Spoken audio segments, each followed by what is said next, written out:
Hey everybody, how you doing? This is about to be a really fun video. So I tell you what I'm about to do. I'm fixing to go outside and go melt. I shaved my beard today. I even cut my hair short today just because it's so hot. I went out on the porch this morning with a cup of coffee right when the sun came up, and I immediately started to melt. I guarantee you by the end of this video my shirt's going to be absolutely soaked. But here's what I got to do today. I'm going out to a honey hole. When I say honey hole, I'm talking about for the critters. This is a spot I don't go too much, but this is the end of July, and yeah, we're fixing to be hunting some whitetail. So I got an air compressor in the back. That is because I'm about to have to do some bush hogging real quick, because in the spot where I'm going to put this hunting blind, also you can see I got some salt blocks. So I got to run out to this spot. And we actually got permission to hunt this place last year, and it's a pretty good spot, let me tell you. But I gotta hit the road. Getting permission to hunt is harder than it used to be. It used to be, oh, there's a farmer with corn and beans, let's knock on the door. Oh, I hate those deer, get rid of all of them. Now with the aid of the internet and things, somebody from like the other side of the country can get a hold of that farmer and be like, man, I'll pay you piles of money to hunt your land. And the farmers have figured out that people will pay, and long story short, anyways, if you got permission to hunt a place, be extremely grateful, because that's an amazing thing. Anyways, we got to go bush hog, but I know that that tractor with the bush hog attached to it, I think it has a flat tire. So we're going to fill it up with air, do some bush hogging, and hopefully the tires stay up. Put that new hunting blind out that I just got, and yeah, y'all come along with me quick to this honey hole spot. Let's get some work done. All right, so this tire, look at that. That is low. Shouldn't be able to take my whole foot and push it in there. But then come around to this tire, and that dude's on the ground, man. It's an old tire, but man, I really need it to work just for a couple hours. So I'm gonna fill it up and then pay close attention to what I'm doing, and make sure they don't go flat on me while I'm working. But these tires are gonna have to be replaced. All right, now I got the compressor out. Let's get some air in these tires. So, oh man, the valve stem's on the inside of this one. Get some air in these tires so I can get that blind out. There it is.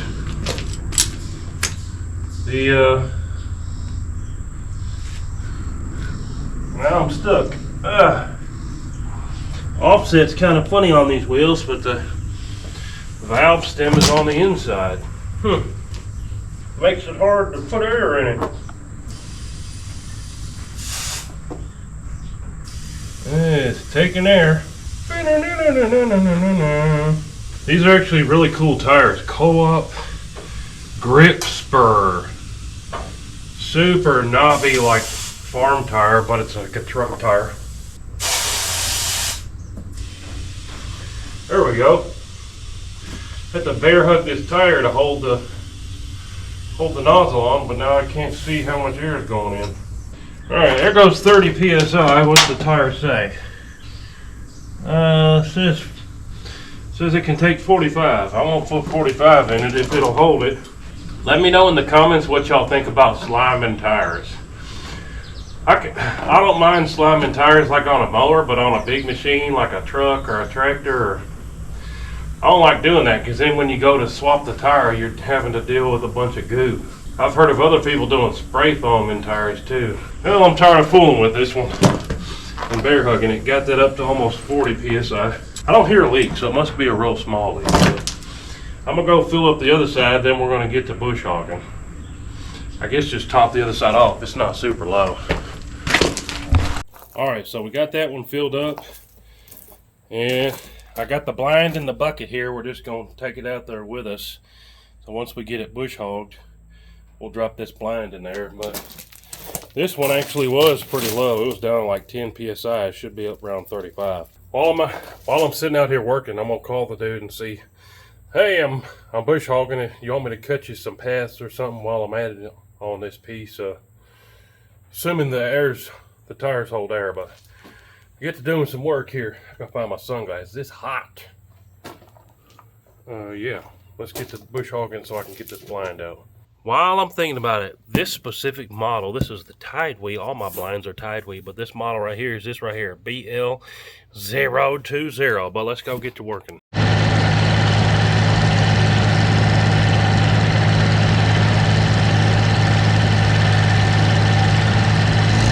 All right, so tractor fired right up, but here's the spot I'm talking about. You can see these trees, these tall trees grow along this riverbed right here. There's almost always water. Sometimes it depends on the rain, but there's a spring that's over here. Almost always water coming through here. I've seen deer here a lot. So on one side, this is kind of a sanctuary spot where I almost never go. On the other end, I've let there be a lot stuff grow up for months for bedding cover, but I'm gonna cut just a strip down this side and the other side of those trees where I can tuck a blind in, have a camera up, and see how much traffic's coming through here. Probably gonna put the blind right over there, and that way the deer are gonna get used to it, you know, the next month or two before deer season opens up and archery season. And hopefully there's gonna be a bunch of deer traffic. We're gonna get them coming through here, but I gotta have a spot for that blind. If I just put that blind right there, we won't be able to see anything for this tall grass. So the whole reason I'm out here today, bush hog some spots through here and get that blind set up, hidden, tucked in against these trees. But let's get to work.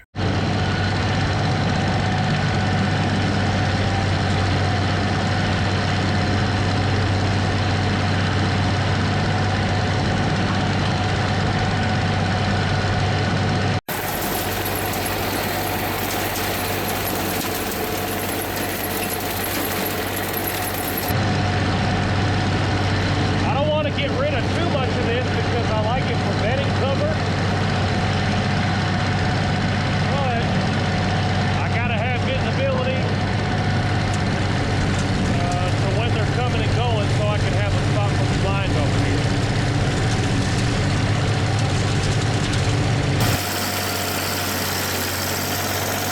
Yeah, buddy, making a good path back there.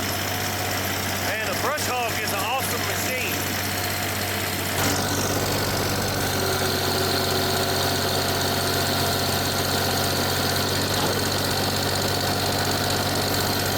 All right, so you just saw me dump that blind out of that bucket of that tractor, but I wanted to start right here and just kind of show you. So back here is where these tall trees on that creek are, and then right here is where it's grown up. Big bedding area right here. I just had the thought, this whole strip right here, I should come back. I should have already done it, but oh well. I should come back and disc this or till it and just plant clover right here real thick. That way this will stay shorter and I can come back and mow this clover. And then there will be a clover, probably chicory in here too, clover and chicory food source right here. So there's some food, some ag food that way, I don't know, 500 yards. And then this is kind of a sanctuary area and a little bit over there. For nighttime bedding, that's my plan. Their deer don't always do what I plan for them to do, but that's just my plan. But it wouldn't hurt for me to have some clover and chicory down here just to help them think in their brain that this is where they should be bedding. Oh, there's some nummies over here right before nighttime or whatever. I don't know, middle of the night snack, whatever.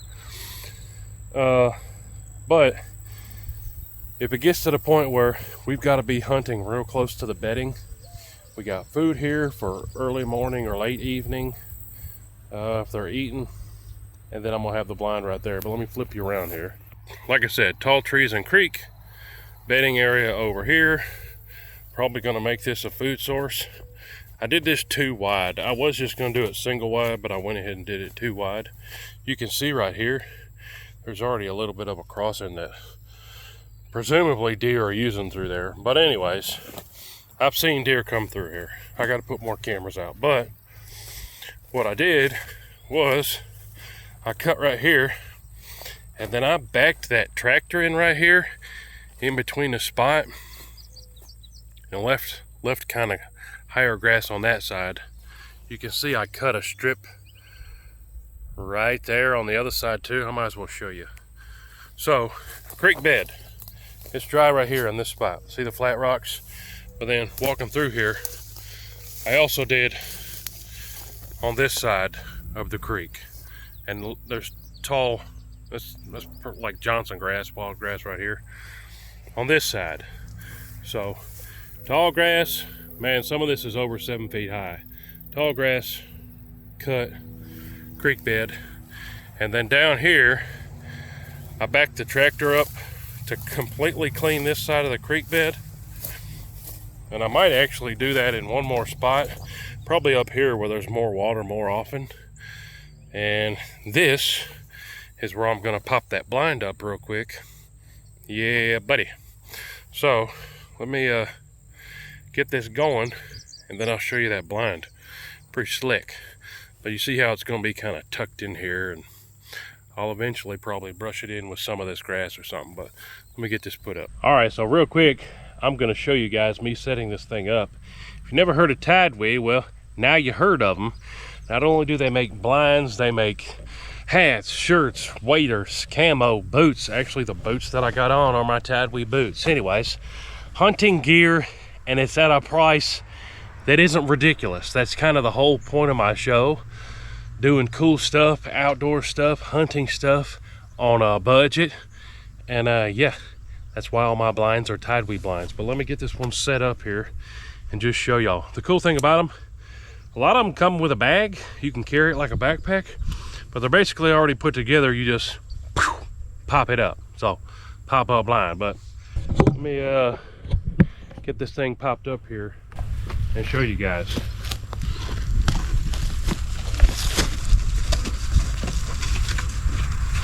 Looks like this one has a carrying bag too, like the last one I got. Last one I got was a different model though.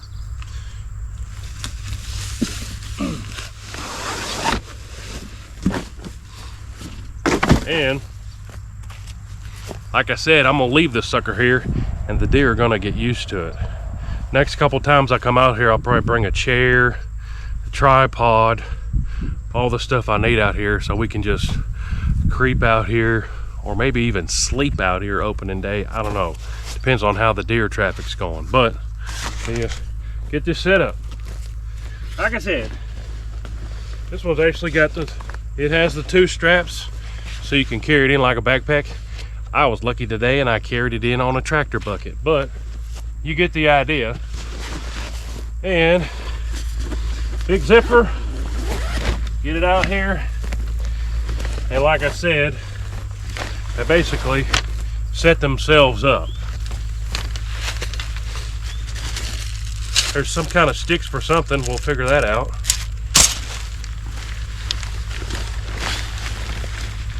But, and there's some stakes. Definitely probably gonna stake that. Basically, all you do is start grabbing the center of these panels and just start popping them out. I'm gonna grab the top first. And then start going around the side and just start popping them out. See how easy that is? It might be easier to pop the sides out and then the top, but this way is working. So basically 10-20 seconds, we've got that full blind set up. Boom. There you go. That's the Tideway BL020. 10 seconds and we're ready to go. Yeah, buddy. But let me show you the view from the inside of this one. All right, so check this out. I really actually like how I've done this right here. Let me flip y'all around. So there's the tractor. I was just standing on the other side of this blind setting it up. But now this is coming from the other side of the creek. And look at how the door is set up on this blind. Check it out. So I think I'm going to leave the door facing the opposite side of the creek. You can see the rocks down there. Man, this is a foot deep at times. It just depends. But I've got this on the very edge of that, where I can come from the top side and be hidden by either this tall grass, depending if I come that way. But hidden from this field, I'm hidden by this tall trees. And these trees right here are like 30 feet high. They're not going to see me there. If I can sneak in, slip in through here, walk through the creek, and boom. All I got to do is hit the zipper and get in through here. But, so the first thing you notice right here is, wow, look at how see-through that is. It doesn't do it justice looking through it, but man, this is that tideway blind. How slick is that? And you can see in here, we could comfortably get 3 people in this one. If you really wanted to, you could get 4 in here. It's easier if you got chairs in there. People just come in and boop, boop, boop, plop themselves down. But these type of windows are on almost all of the tideway blinds, if not all of them. Whether you're archery hunting or gun hunting, just has those silent, you know, open it up type. But yeah, there's a deer out there, boom, get him. Or leave it closed and you can see all the deer and the turkeys and the critters or whatever, but they can't see you. But yeah, this is going to be money. I think I'm actually going to just leave this blind sit right here so the deer get used to it. I almost forgot to show y'all something else that kind of sets these blinds apart and why I like them. Check them out. I'm not going to do it today, but I might as well show you. See, it has all these loops. Once you notice them, you might think, what in the world is that? You know, all those loops. They're down around the bottom too. Well, let me just show you right here. And we did this last year. If you watched our deer hunting videos in these tideway blinds, we got several deer doing it like this. So I didn't mean to get the roots, but it doesn't really matter. You can stick anything through here. Check this out. And just hook it through there, okay? Now we're adding to the camo, and I left stuff like that brushed in for months. You know, we can even grab some of these flowers, put the flowers here in the bottom, and it's gonna look like we just got flowers growing right here. Don't look over here, ain't nothing suspicious. It's just some weeds and some flowers growing over here, but you guys see the point. And this one also came with a tarp. Looks like that is supposed to be black coated blackout panel. So if you want to have what's behind you blacked out and not see-through, that's what that's for. So, man, they think of everything over there at the Tideway folks. So if you're sitting in here and say your back's to here, you can black this out. So presumably if the light's just perfect, they won't see your silhouette, but they even threw that in there. I'm probably not going to use it down in this bottom. It's going to be basically shaded the whole time, but I'm going to leave it in the bag, and yeah. But hey, thanks for coming along this quick video. Doing some brush hogging, and getting this blind set up here. I said I was going to be completely drenched. Am I sweat through yet? That's a good color for sweating. You can't hardly see, but man, I'm sweating. Or, yeah, I'm sweating. It's hot. The shade makes a big difference too this time of the summer. But hey, I'm gonna leave this out here. Let me know, what do you think about the setup? Fingers crossed, once deer season opens, you'll see us get a slammer or even some does out of this blind. But hey, appreciate y'all watching. Stay tuned. I'm gonna stake this thing in and just leave it out here. It'll be fine down in this bottom. But hey, appreciate y'all watching. Stay tuned for a whole lot more. Check out Tideway. I almost forgot to tell you, WTW20 will get you 20% on almost all Tideway stuff. So if you need the hookup on a blind, shirts, whatever, boots, WTW20, try that code at the checkout. Hootie Hoo viewers get 20% off almost everything on their page, so go check it out. But hey, you're not going to find cheaper or better hunting blinds, I can just about guarantee it. Appreciate y'all. We'll see you on the next one. Hooty hoo. Loaded